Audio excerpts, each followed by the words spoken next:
அனிதா ராதாகிருஷ்ணன் தரப்பு வழக்கறிஞர்களும் அரசு தரப்பு வழக்கறிஞரும் ஆஜராகி இந்த வழக்கு தொடர்பான பல்வேறு வாதங்களை முன்வைத்தார்கள்.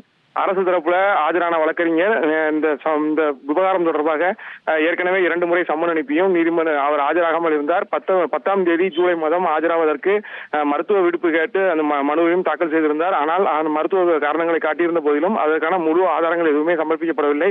இவரால் சட்டம் ஒழுங்கு பிரச்சனை ஏற்பட வாய்ப்பு இருக்கிறது என்பது குறித்தான வாதங்களை எல்லாம் முன்வைத்தார். இந்த சூழல்ல எதிர்த்தரப்புல வாதிட்ட வழக்கறிஞர் இந்த முகாந்திரம் இல்லாத இந்த வழக்கு அரசியல் உள்நோக்கத்திற்காக போடப்பட்டிருக்கிறது, மருத்துவ காரணங்கள் இவருக்கு அதிகமான மருத்துவ பிரச்சனைகள் இருக்கிறது உள்ளிட்ட பல்வேறு காரணங்களையும் முன்வைத்தார்.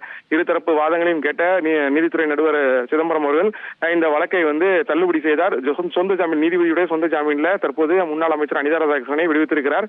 10,000 மதிப்பிலான ஜாமீன்தாரர் இருவரை காட்டி 3 நாட்களுக்கு காட்டி அவர் ஜாமீன் காட்டுவதற்கும் அனுமதி வழங்கியிருக்கிறார். 10 நாட்கள் நீதிமன்றத்தில் சம்பந்தப்பட்ட காவல் நிலையத்தில் கையெழுத்திடவும் இந்த உத்தரவு பிறப்பிக்கப்பட்டிருக்கிறது. தற்போது அவர் விடுவிக்கப்பட்ட சூழல்ல நீதிமன்றம் முன்பு குவிந்திருந்த ஒரு ஆதரவாளர்கள் கைதட்டி ஆரவாரத்தோடு தற்போது முன்னாள் அமைச்சரை வரவேற்று அழைத்து சென்றிருக்கிறார்கள்.